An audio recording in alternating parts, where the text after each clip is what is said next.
Euskaraldia bertan da, erran nahi baita, 2008an, Euskaraldia azaroaren 20tik abenduaren 4 eginen dugula, hau da, ariketa kolektibo bat Euskaraz dakiten pertsona guzien hizkuntza ohiturak aldatzeko, gizarteko sektore guzietara bideratua. Zenbat gara, asko eta ez aski, lehen Euskaraldian milaka eta milaka lagunek parte hartu zuten, baina helburua bigarren honetan kopuru hori handitzea da, gehiagotan gehiagorekin egin dezagun. Berriz prest zara, esan bada zabalik da, gizabanako bezala, hobizi zein belarri prest moduan izena emateko epea, eta horixe da, gaurko ekitaldi honen, helburu nagusia, hori jakinaraztea, eta Nafarroan Euskaraz dakiten guzio, gonbidatzea, herritar guzia gonbidatzea, Euskaraldian parte hartzera. Berriz diot, gehiagotan eta gehiagorekin egin dezagun.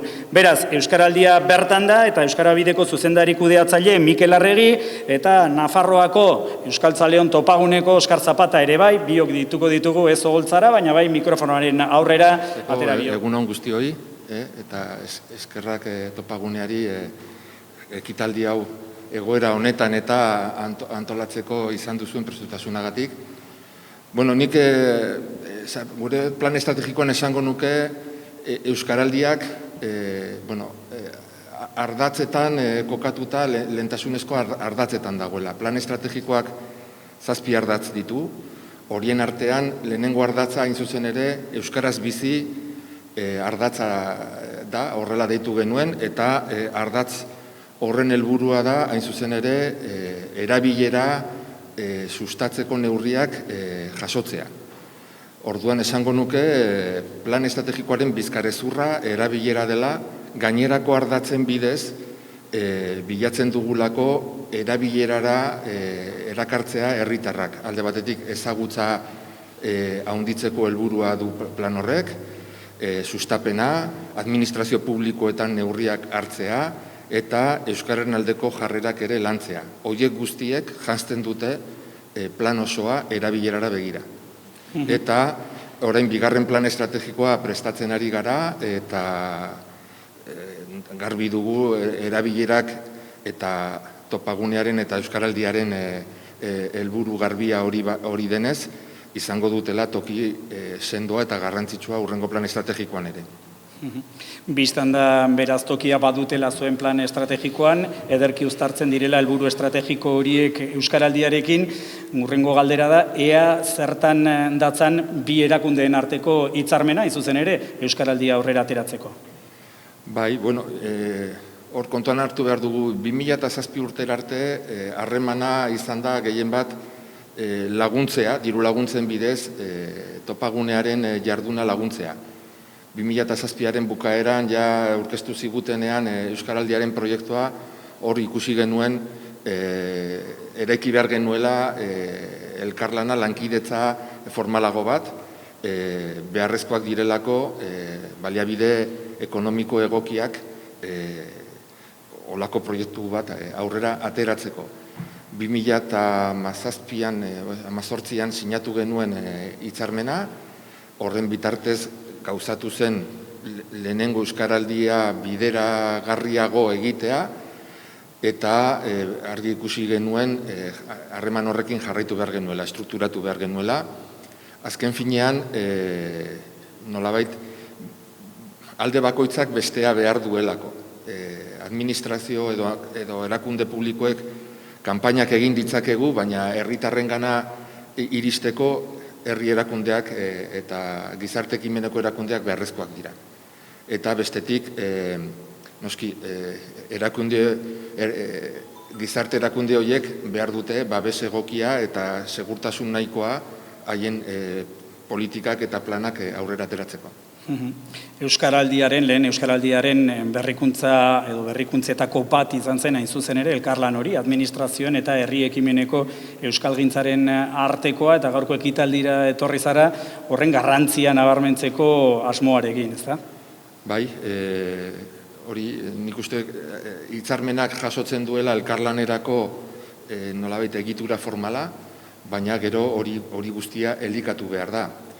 Gainera, nik esango nuke elkarlan horretatik ere guri ataza berriak ere etorri zaizkigula edo pendiente genituenak, ez? Esate baterako niretzat aurtengo Euskaraldiaren berrikuntzarik nabarmenetakoa ariguneen dinamika sortzea da, eta nik esango nuke administrazio publikoetatik badugula zer egin, hain zuzen ere, herritarrentzako gune erosoak, erabilera gune erosoak sortzeko ardura jarri zaigulako gure teilatuan, eta horri nahi baino beranduago pandemiak ere nolabaiteko geldialdiak ekarri dizkigulako guri, etenaldiak, horretan sinisten dugu eta elkarlan hori guretzat garrantzitsua izango da, identifikatzeko ere non den lehentasunezkoa arigune horiek identifikatzea eta martxan jartzea. Egunon guztiei, eta eskerrak etortzeagatik. Ez da egoera samurra, garbi dago inguruan baditugula denok lagunak eta ingurukoak geizki pasatzen ari direla, osasuna garrantzitsuena da eta egoera honetan zaindu beharreko kontua da. Horrekin batera, etorri da nolabait krisi ekonomiko potente bat eta eragin handia izan du erakunde guztiengan eta baita langile eta mota guztietako nolabait entitateengan. Hori guztia uztartzen saiatu gara urte osoan zehar eta horretan ezinbestekoa izan da ere nolabait elkarlan horren nolabait babesa sentitzea lehendabiziko unetik, ez da. Elkarlanaren garrantzia nabarmendu du Mikelek, zer diozuzuk elkarlanaren inguruan? Bereziki estimatzekoa dela urten Euskara Bideak behintzat topagunerekiko izan duen jarrera egoera txartu zenetik. Egia da, martxoan inorketzekiela ze aukerak egongo ziren aurrera egiteko edo ez egiteko. Eta lehendabiziko unetik babes hori sentitu dugu eta ikusi dugu gaur arte babes hori mantendu egin dela eta hori oso garrantzitsua izan da Euskaraldia aurrera eraman ahal izateko. Aurtengo berrikuntza ariguneak, Arestian aipatu dugun bezala, zer moduz funtzionatu du berrikuntza horrek egoera ezoiko honetan?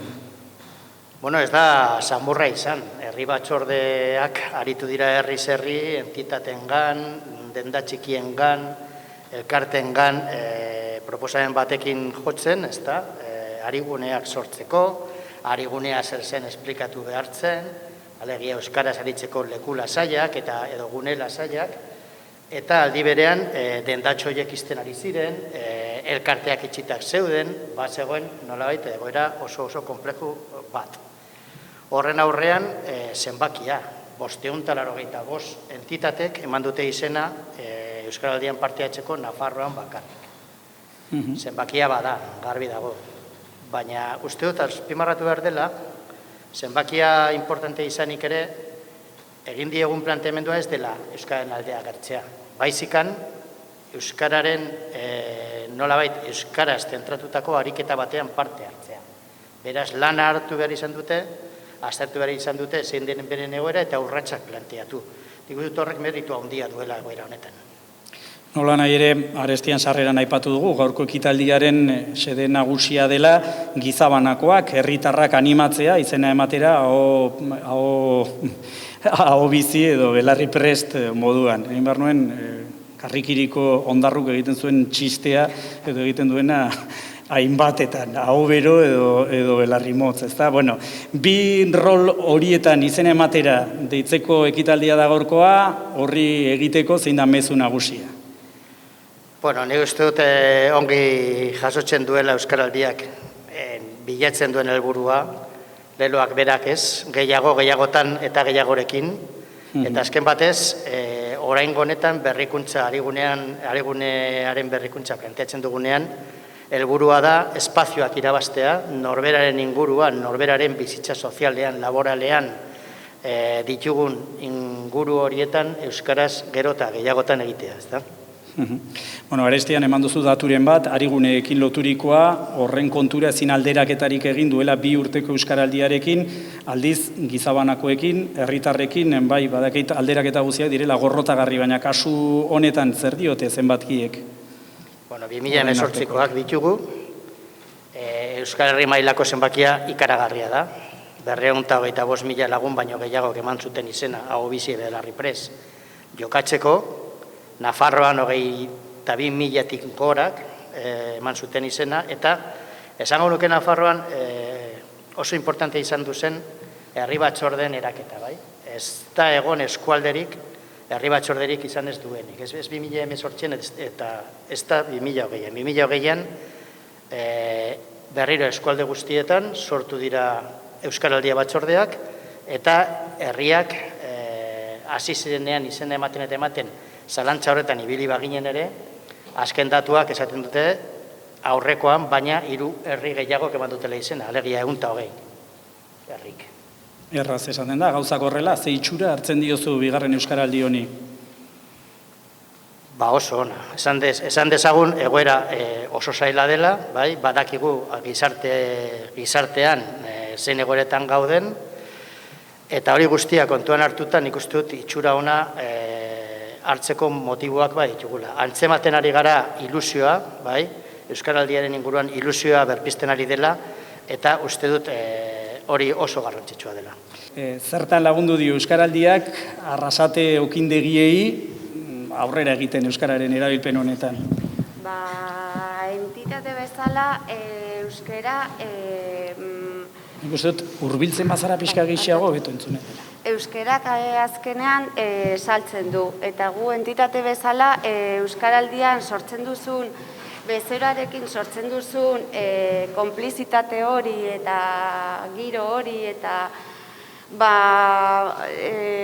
urtean behin edo lortzen baduzu mantentzea, bezero hori bezala, ez dakit nola esan, ez dakit, txinbarkatu. Bezero, Euskararen bitartez, bezero horri arreta hobea ematen diozula, ez da? Bezero euskaldun horri. Eta sortzen duzu bezeroa eta langile bezala sortzen duzu hor konfidantza handi bat, ez dakit nola esan. Ederki adirazi duzu? Ederki adirazi duzula, oso ongi azaldu duzula. Eta hori gaina, urtean zehar, hori nabaritzen da. Azkenean, zu begiratu behar duzu, ze gauza honak dituen. Eta gainera, konfidantza hori ematen duzu, eta gero euskaraz hitz egiteko lasaitasuna eta hori, hartzen duzu fideltasun hori bezeroarekin, ez? Bai. Ederki, Maria Arrasate okindegietatik, Guarte Arte Museotik, Ugarte, familiakoa duzun museoa, nola den kontua, oski? Bai, familiako zera da, bai. Bueno, broma da, biztan denez, hor zuzendaritza kolegiatu mankomunatu bat daukazue, oso lan interesgarria egiten ari zarete, eta zergatik erabaki duzu Euskaraldian parte hartzea? Bai, guretzat orokorrean hemen euskera, badu halako presentzia bat, baino beti esan dezagun modu ez ofizial batean, edo testuinguru ez ofizial batean. Orduan, honek ematen digun, Euskaraldiak ematen digun aukera da, hori, sartzea testuinguru ofizial batean, modu batean gauzak pentsatuak egitea, ez, meditazioa egitea, praktikatzea, eta ez, aukera horiek fokalizatzea edo, nola zehaztea. Maria, zer rol hartuko duzu zuk pertsonalki, ez Arigune bezala, eta pertsonalki ze izanen zara? Hau biziala Belarri Prest? Aurten Belarri Prest. Belarri Prest, aurten. Duela 2 urte? Hau bizi izan zinen, eta zergatik erabaki duzu, rol aldatzea? Beitu, beste ekitaldian nabaritu nuen, segun ze lekutan edo ze egoeratan, hau bizi zailtasun batzuk aurkitzen dituela ez rol hori uko ez egiteko. Eta horten, buelta eman diot, eta uste dut, Belarri Prest, ez dakit, niretzat, emango didala beste punto bat, ez dakit, errazagoa izango zaidala. Ederki, belarri presta gaina oso beharrezkoak dira, eta topagunetik duela 2 urte amaitu zenean Euskaraldia, esan zute, bueno, akaso garrantzi handiegia eman diegu hau biziei, eta txikiegia belarri prestei, beraz, eskertzekoa. Batzuei zein bestetzuei, oskia, zer esanen zenieke, nola animatuko zenituzke herritarrak rol horiek hartzera? Bai, bueno, nik gehien bat pensatzen dut hemengo erabiltzaile, ez, hemen sortzen den komunitate artistiko horretan, ez, eta uste dut Euskal Sorkuntza eta, bueno, Euskal Sorkuntzaren inguruan gertatzen diren gauza horiek guztiak hemen Nafarroan ere garrantzitsuak direla, ez, agian beste, adibidez, Euskal Autonomia Erkidegoan errazagoak dituztela, ez, sorkuntza euskeraz egiteko, eta hemen orain arte zailagoak izan direla. Honek ematen digu aukera ederra, ez, sorkuntza praktikatzeko euskeraz, ez? Oski, hau arte, Maria Arrasate estimatua dago, nago 2 emakume indartsu eta jator hauek ere txaloak merezi dituztela.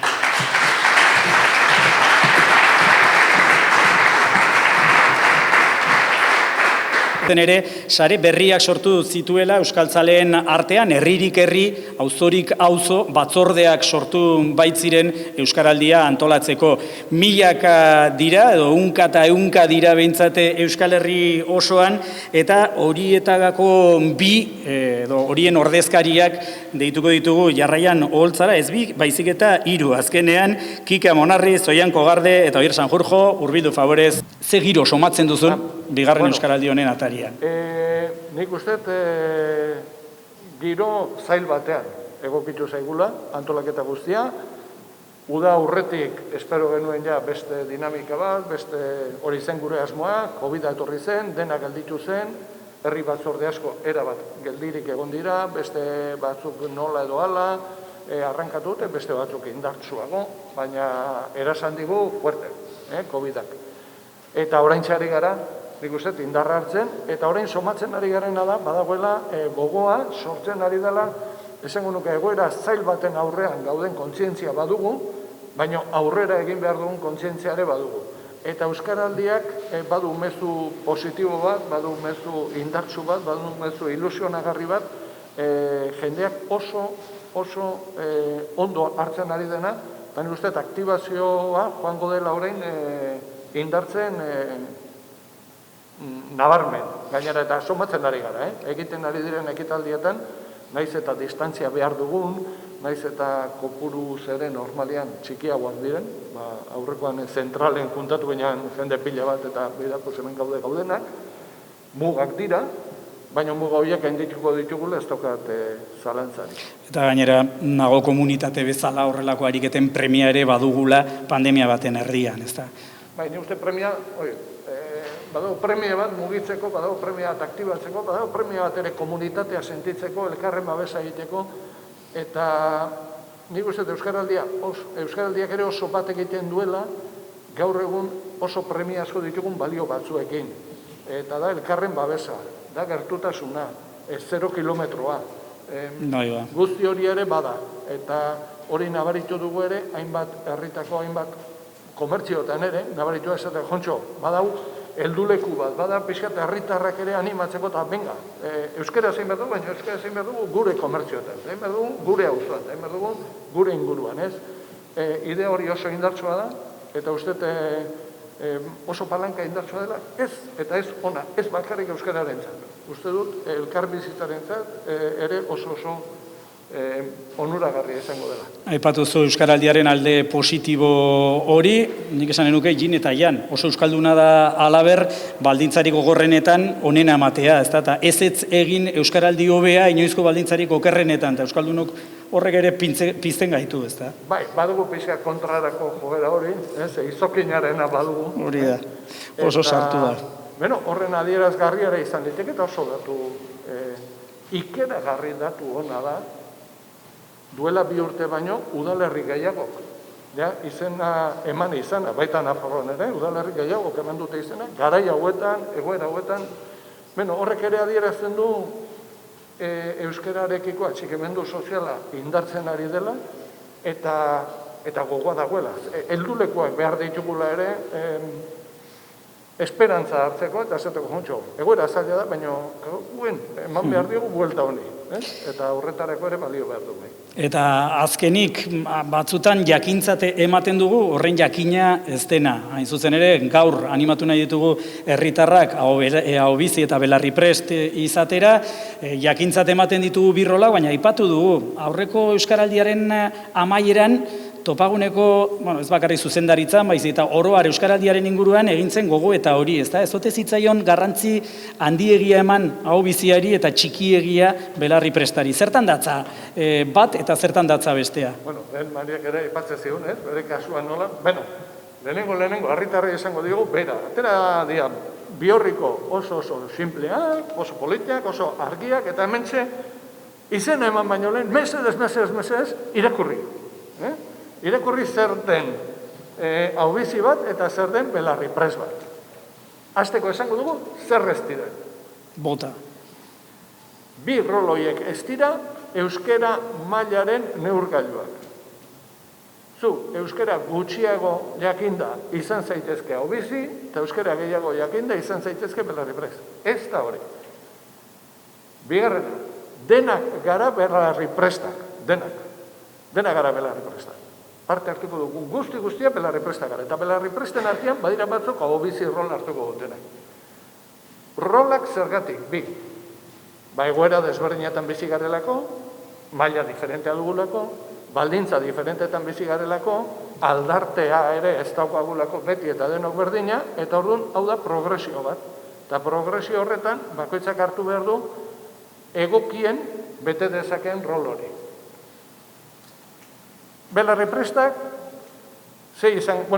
hau izitik hasiko naiz, berba da, hori delako exigentena, nolabait esateko. Hau biziak zerrein behar du, euskeraz. Baina hoste honetan euskeraz, lehen hitza denekin, eta gainera ulertzen balin baute segi, aguantau, hortxe. Eta lagunekin, dendariekin, baina oe barruan ere bai, euskeraz, aguantau, Orduan, batek esan dezake, Jontxo, agian niretzako hori ez tegit banik lortuko dudan, Jontxo, orduan, lasai, belarri presta, baina belarri presta ez da bakarrik entzun, belarri presta da, gutxienez entzun, hori da gutxienez. Eta, ari, zuzentzen zaizkion, guztiek euskera zengo diote, eta hori da eskatzen ari dana belarri presta, niri euskera zegin denek. Eta gero, dago mailaketa bat, eta belarri prest batzuk izango dira, beti lehenengo hitza euskera zaingo dutena, beste batzuk ez. Belarri prest batzuk izango dira, inguruko hile guztiekin euskera zaingo dutenak.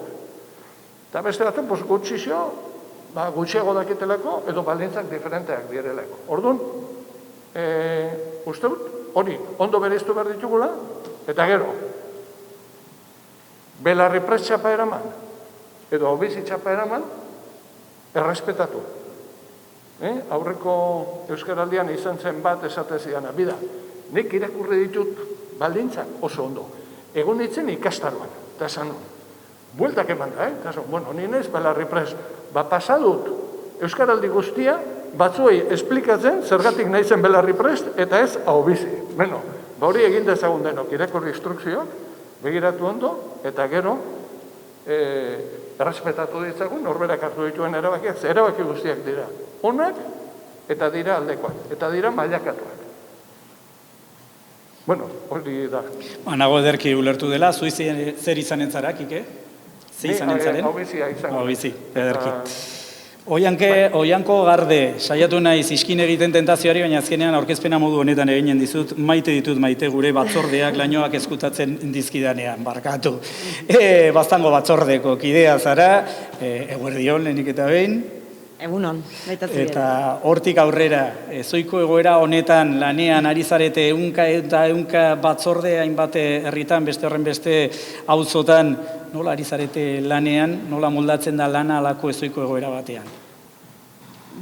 Egia erran ez da erresa izen, ez? Gu hasi ginen ilusia handiarekin, ari gunen lanketa egiten, estrategiak markatuz eta bertze, eta gero ditxosozko birusa agatu zen, eta konfinamendu garaian erran aldatu behar izan gintuen gure estrategia guztiek, eta hala ere lanian segitu ginuen, eta konfinamendu garaian ere, ariguneak sortzea lortu ginuen, eta orai iraian, nahi izan dugu azken txampa hontan izen ematea inarrosi, eta, egerran emaitzakin konten gaude, eta hoxe, orain segituko dugu, herritarren izen ematearekin ere lanian fuerte.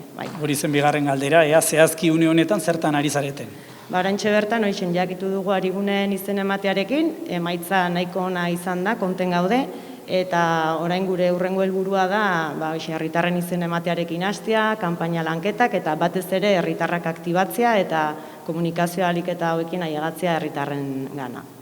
Ederki, mila esker Oianko, eta jarraian Oier Sanjurjo gurekin, izan ere, ariguneen artean, 500-tik gora arigune horien artean, osasuna izanen da, bigarren euskaraldi honetan. Lehendabiziko, edo lehendabizi diosala, eguerdion, Oier, eta lehendabiziko galdera, zer gertatu zen igandean Levanteren kontra, zer demontre gertatu zen? Ez genituela gauzak behar duten bezala egin, ez gora begira eta ez atzera begira, Bueno, haizu, atzera pausu bat, baina izan dadila gero bi aurrera emateko, ez? Hori da, berdegunean atzera pauso bat, eta euskarari dagokionez, aurrera pausoak, azken bola honetan, erruz osasunan zertan lagundu du? Euskaraldiak osasuna, entitate moduan, euskaran aurrera egiteko, Oier? Jo, ni nago oso pozik, ez? Ez dakit, osasuna ezalako klub bat, euskaraldira gehitzea edo batzea, pentsa dela urte batzuk, pentsa ezina izango litzateke, ez? Eta orduan, hori lortu izana da, seinale, Nafarroan ere gauzak badoazela egiten zentzu honean euskararen inguruan esan nahi dut, eta normaltasunari begira, eta osasuna ezalako entitate batek, badakiguna zer suposatzen duen Nafar guztiontzat, pausu hori ematea da oso interesgarria eta ezinbestekoa, baina era berean ausarta, osasunaren aldetik ere, eta pozik nago horregatik. Euskaraldiak lagunduko du euskara kirolaren mundu horretan txertatzen edo behintzat indartzen? Bai, badakizue kirol munduan ere, batez ere futbolean ohitura handia dago, azkenean teknizismoak eta esan nahi dute hiztegia eta nahiko erdalduna da, eta edatuta dago hitz egiterakoan erderaz egitera alde horretatik, baina somatu da osasunan, geroz eta euskaldun gehiago garela tasoaren, eta kluban orokorrean ere, presentzia handiagotu dela, areagotu dela, eta esan dizudana, azkenean da Nafarroaren gizartearen erreflexu bat, osasunan ere. Ze izanen zara, hau bizi ala belarri prest? Bira, Kikek esan du, denak garela belarri prest, ez da, baina, belarri prest izateaz gain, hau bizi ere, zen hau bizi naiz egunero, esan nahi dut ni aurrekin beti euskeraz zuzentzen naiz, eta badakizue non bizi garen, Iruña, Lizarra, ni Lizarran, eta daira inguru batzuk, nik uste dute bultzada behar duela batez ere, ezen beste ezagutzak, nahiz eta baita ere, baizik eta erabilerak, hor dagoela benetan lan egin behar den historia, eta euskaraldian nik uste dut, ematen diola bultzada euskararen erabilerari, eta orduan, nahiz eta 14 egun izanik horatzen dut, aurreko saioan, euskaraldiaren saioan, hartu nuela mekanismo eta ohitura batzuk, eta ohitura horiek mantentzen jarraitu dudala eta oso interesgarria dela horretarako.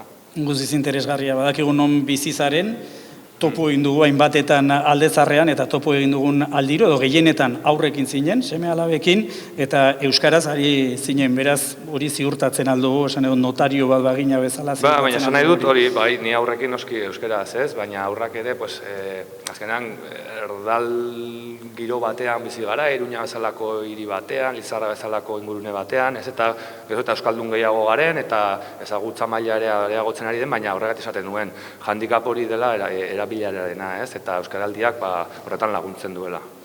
Ederki oier, bada estimatuan dago, eta amaitzeko aipatuko dugu bertan dela Euskaraldia eta bertan dugula Celestino, Jon Celestino jauna, Jon Celestino is on the house, hor daukagu atzean musikagile handia, sortzaile irudimentsua, aurten berak Sustraiko Linarekin batera osatu du kantua, eta halaber bideo zoragarria egin du beste sortzaile zenbaitekin batera, ekitaldia gaurkoa horrekin amaituko dugu, bideoklip zoragarri horrekin, eta beti ere oroitaraziz dagoeneko izena emateko EPA Euskaraldian zabalik dagoela, estimatua.